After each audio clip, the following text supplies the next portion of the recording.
What's going on, Bears fans? Welcome to the Nicholas Moreano Show. Make sure you like and subscribe to this podcast. Leave a comment and tell a Bears fan about this show. Look, the Bears have been really good about dropping news, making moves as soon as people are doing things like myself. I just literally got to the gym and bam, the Bears make a trade, sending a 2026 fourth round pick to the Kansas City Chiefs for Joe Thuney.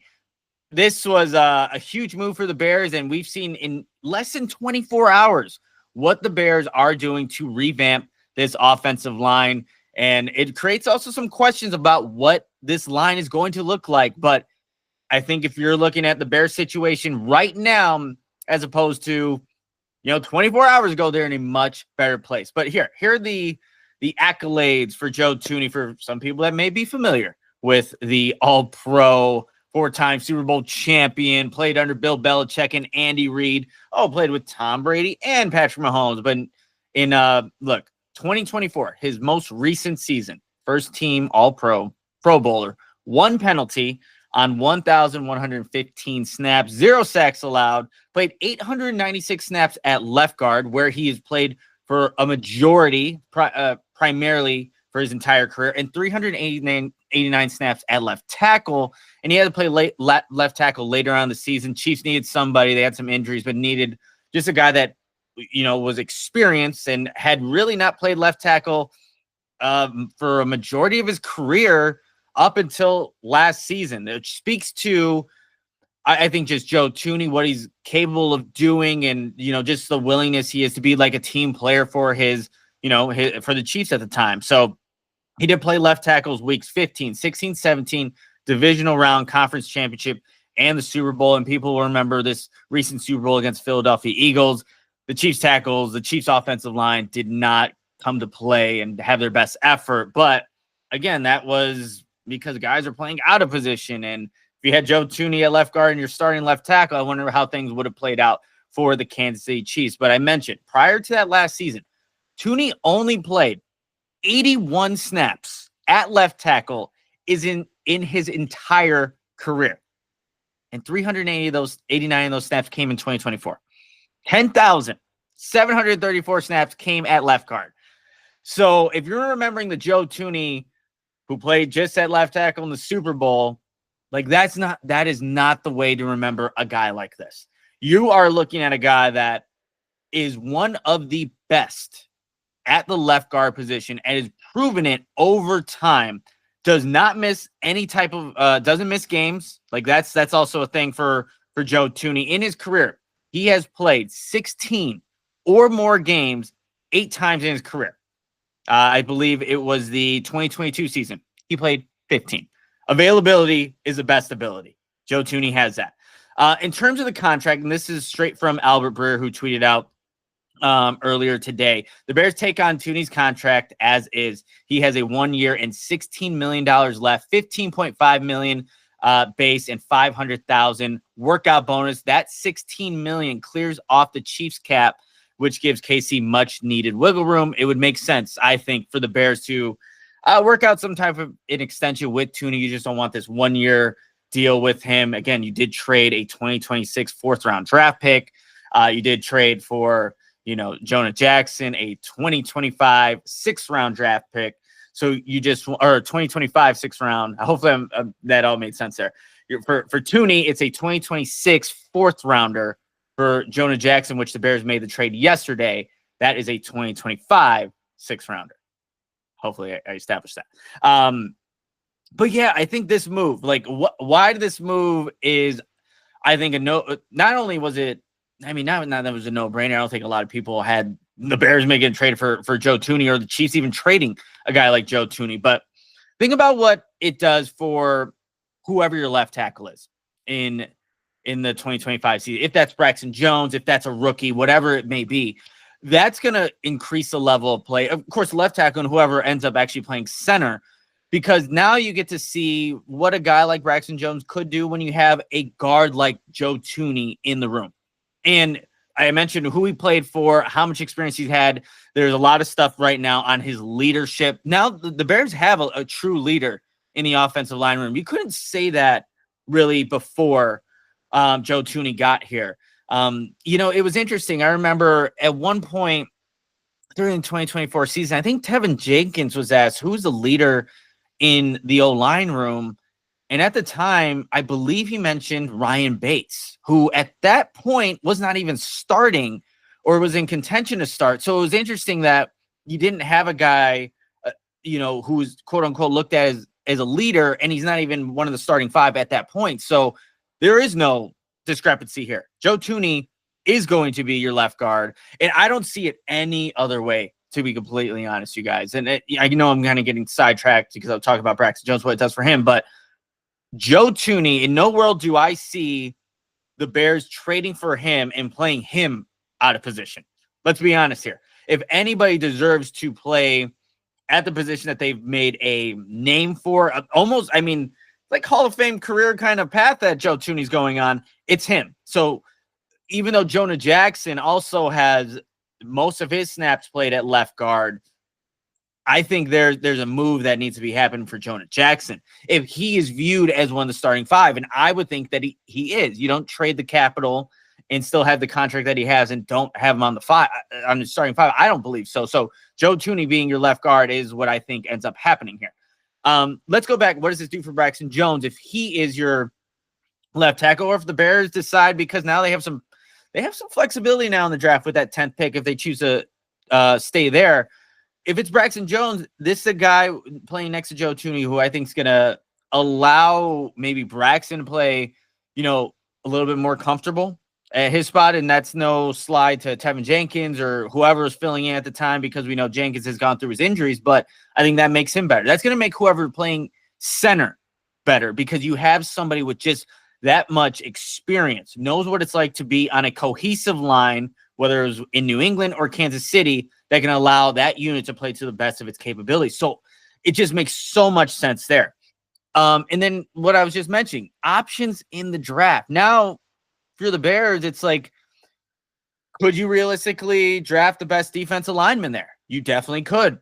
And this is definitely a pivot for me and what I was thinking. Could you now draft a running back at that spot? Yeah, I said it. Could Ashton Genty be a Bear? At this point now, I'm not ruling it out. I still don't think that's going to be the pick there, but now you're starting to see more of these linemen be in place. You're starting to see how the line can kind of take shape. Now that I think it just opens up the possibility, but this can also mean, hey, could you also go draft your next left tackle? Could it be, Kelvin Banks from Texas? Could it be Campbell from LSU? The kid from Missouri, Miambo, or I think I'm pronouncing his name. Like, there's a bunch of options now that you can go there. Mason Graham from Michigan, the interior defensive lineman, falls to you. Could you take him? Like, possibilities are open. And it seems like, according to, I know Jeremy Fowler's put it out there, other people put it out there, like, doesn't seem like the Bears are done. And that's where it gets interesting at center. That's where it gets really interesting at center, because right now, here, actually, I have my notes right directly below me. I have center options for the Bears. Drew Dahlman is still the number one guy for me. You get a guy like that, man, you are looking at what should be a really good offensive line, where you have Joe Thuney. Let's just say it's Braxton Jones. Braxton Jones, Joe Thuney, Drew Dahlman. Right guard, maybe you're sliding in Jonah Jackson there. I believe he has some experience there at in college, but let me make sure really quickly. Just looking at Jonah Jackson's snaps by position, just to make sure I got this right. Here we go. Yeah, so he had 66 snaps at right guard in the 2024 season, and then in his rookie season at 145 snaps. So not a lot of experience there, but maybe he's an option. Guys, at this point in time when I'm recording this video, Ryan Bates is still on the roster. He was also somebody that played right guard in the week 1 matchup, if I'm not mistaken, playing at right guard there for the Chicago Bears, and was obviously in contention, play center early on in training camp. So you have him at right guard, and then you would have Darnell Wright That seems like a line that is going to allow Caleb Williams and Ben Johnson to operate this offense to the best of their abilities. But going back to center, because I think this is a fascinating conversation. It's not like the Bears are going to be the only team in on Drew Dalman. Shoot, will the Falcons look to try to retain him? I would think so. Would other teams that are in need of a experienced center that has proven that he could be effective in the league look to want to get Drew Dalman? Absolutely. So you can't just pencil in that Chicago's getting Drew Dalman, but they very well could. And you know what? I'm going to make sure that I'm I have learned way too much that you just need to make sure you're just looking at Twitter at all times, because you never know. At this point in time, nothing's been made. I believe so. I'm looking at, okay, here we go. Nothing's been made. Okay, so Drew Dalman's one option. I am not ruling out, and I put this hypothetical on Twitter, Jonah Jackson, who the Bears just traded for, and I said the majority of his snaps have come at left guard. But he was playing center at the beginning of the season for the Los Angeles Rams, and they signed him to a lucrative deal. What was it? 3 years, $51 million, if I'm not mistaken. Let's see, make sure I have that here. 3 years, $51 million. Center, he's only got 131 snaps there in 5 seasons. And watching the tape of that week 1 matchup he had, the Rams versus the Lions, man, I thought he played well at center. And in that game, he had to slide over to left guard. There was an injury. But for the time he had to play center, and that was, man, I'm losing the actually, here we go. Week 1, he played before his 100 snaps. Nope, never mind. Started 3 games at center in college. I have that. But he had more snaps at left guard than he did at center in that game. But I liked how he played there. I know that Greg Gabriel, who's, former NFL scout, used to work for the Bears. He also watched the tape, his 4 games that Jonah Jackson played in 2024. Week 10 was another game that he watched of him play at center. I didn't get to that tape yet, but he played week 1, week 2 at left guard, injured after week 2, didn't come back until week 10. And according to his evaluation on Twitter, he said he played solid at center. I'm not going to discredit anybody about what they see, but I was seeing similar things, playing well at center despite really not having played that position for a majority of his NFL career up to that point last season. So I think I'm not ruling here's the thing. I'm not ruling out Jonah Jackson at center like a lot. I see a lot of people. And honestly, let me ask you, how many people have actually watched snaps of Jonah Jackson at center? Be honest with me. You actually went in, watched a tape of Jonah Jackson at center, or you're just kind of just saying things, maybe looking at a PFF grade or whatever it may be. It's fine, but I didn't see it being that bad. But that's not my first choice. I've always said I want an experienced center for Caleb Williams. Drew Dalman is your experienced center. Another guy that potentially, and maybe this is not the best option, but it is an option. And with the Bears right now in their position that they are in, they need to look at all options, especially when it comes to the center position. But would a guy like Ryan Kelly, who's 9-year vet, somebody that only played in 10 games last season, dealing with some injuries, but man, he's been in Pro Bowler 1, 2, 4-time Pro Bowler, All-Pro, 2, All-Pro in 2020. Does that make sense? Not ruling it out, but putting it as a possibility. Evan Brown from Arizona is another interesting player to maybe consider here. Played, what was this, last season? 1,070 snaps for Arizona at guard. But in Detroit in 2020 through 2022, he was with Ben Johnson. And something just to kind of note with him, 68 snaps in 2022 at center. So that was when Ben Johnson was actually the play caller for the Detroit Lions. So not a lot of experience with Evan Brown at center with Ben Johnson calling the plays, but 700 snaps at right guard. So if you're still looking for who your right guard may be, maybe he's a consideration there. But he did have Evan Brown 755 snaps at center in 2021. Frank Ragnow, the Detroit Lions center at the time, went down to injury. Johnson was not calling the plays at the time. He was a passing game coordinator, but I think played well there when he was asked to fill in at center. And didn't play much in 2020 when Johnson was the tight ends coach. And just kind of looking at some of his snaps, Evan Brown, the 2021 season where he did play at center, gave up 1 sack, 3 hits, 4 hurries, and 8 pass rushes, and had 4 penalties there, at the center spot in 2021, where that's where he predominant. That's actually all 755 snaps that he played were at center that 2021 season. Like I said, Frank Ragnow was injured. And then the last guy, I don't know, maybe he's in consideration. Who knows? Who knows at this point? Ryan Bates. Like I said, he's still on the roster at this point in time when I'm recording this video. He was in the center battle with Coleman Shelley in training camp. Then I forget which injury was it, a shoulder injury? I don't know if that was the arthritis, whatever it was during that time, took him out of contention. Coleman Shelton eventually wins that job at center, but Ryan Bates was in consideration there. So those are like your options right now. And until another move is made, if they sign Drew Dahlman, obviously there's your center going forward. But I love is a strong word, but I do like the approach. I like the approach, if I say that correctly. I like the approach that Ryan Poles, Ben Johnson are taking. They're investing in the O-line. And if you're mad about losing future draft capital, I don't know what's going to please you as a fan, because you want to see the investment in the O-line. Yes, obviously these guys are a little older, especially Joe Thuney, but you're investing in a guy that played well in 2024, doesn't miss games, has played well throughout his entire career. And even if it's not going to be the longest term type of thing. Like I said, I would think they'd work on some kind of extension, but it does create some stability for 2025 in Caleb Williams' second season. I like that.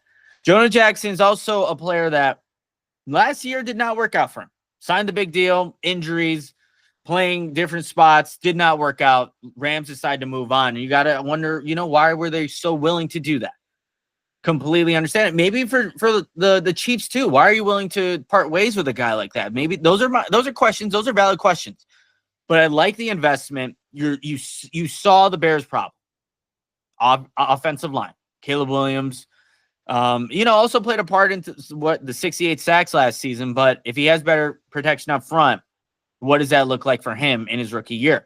They saw the issue, are now addressing it with, players. Now they got to figure out exactly how it's all going to play out on the line. And if you're skeptical of it, I completely understand. Ryan Poles has not had the best track record of putting guys in on the offensive line specifically and things working out. So I completely would get like fans that are maybe looking at these two moves specifically. Well, how's it going to work? You have 2 guys that play left guard, and now one's going to be playing out of position. That's valid. That's valid. But I'm going to say this. I like both these moves. I like the potential of both these moves, and it doesn't mean it's going to work out. But Ryan Poles is showing an effort. They said they were going to be aggressive in free agency, man. It hasn't even officially started, and you're seeing the investment that, these guys are making at this point in time. All right, before I kind of close out this video, I just want to make sure no other moves have been made before, I officially close it out, because that would honestly be the worst thing ever. You're doing a video and then a move is made. And like I said, I was literally I'm coming back from the gym, haven't even showered yet, being honest here, but get back and I'm like, all right, I got to get on here, man. I got to start, talking, get this out here so you guys hear my thoughts of what, I think of the moves and how it can impact the Bears O-line moving forward. But it's O-line's taking shape, man. And that's, I think, encouraging to see if you're a Bears fan, if you're this Bears team. And man, Joe Thuney in the Bears locker room, I'm looking forward to talking to that guy and seeing, what kind of presence he has and he's been around winning. Not a lot of the Bears players can say that. So I like that you have a proven leader in that O-line room and just the stability he creates at the left guard position. Before I close out this video, want to give a shout out to Windy City Sports Cards. You see over it's my right shoulder. God, I see why I got Ben Johnson. I'm like, over to your right, whatever I said. And he was like doing this. Completely understand him. But Windy City Sports Cards, you see the merch back there? Actually, just in case you don't see the merch, that is a dope hat. Look at that. Dude, you can get this and so much more at Windy City Sports Cards, where they specialize in buying and selling all things related to Chicago sports. Whether you are a diehard fan of the Bears, Bulls, Cubs, White Sox, or Blackhawks, they've got you covered with an extensive selection of sports memorabilia and collectibles. In addition to their Chicago-focused items, they also offer a vast collection of sports trading cards and memorabilia from your favorite teams and players. Visit their online store to find exactly what you're looking for to complete your collection or discover a new favorite. Shout out to Windy City Sports Cards. Appreciate them. And hey, if you are somebody that enjoys this show and wants to get sponsored on it, reach out to me, whether it's in the DMs on Twitter, leave a comment on one of these videos, or hey, my email, ndmoreano@gmail.com. Reach out. Let's work on something. Always looking to, share, awesome other cool brands and to, help each other out here. So always looking and open to doing that. But that's going to wrap it up for this video. Appreciate everyone for tuning in to another installment of the Nicholas Moreano Show. I promise you this intro and logo is coming up, but damn, moves keep getting made. And it's, I just gotta find time to, get everything solidified. It's coming. I swear it's almost here, but appreciate everyone for tuning in, hanging out. Please like, subscribe, comment, and share this YouTube channel with a fellow Bears fan. I would really appreciate it. It helps me grow and just get out to more of you Bears fans. But that's going to wrap it up. I'm sure there'll be plenty more content in maybe the next hour, next day, next week. Who knows? But free agency is coming up. So I do highly anticipate moves being made by the Chicago Bears. But that's going to wrap it up. So I'll see you guys next time.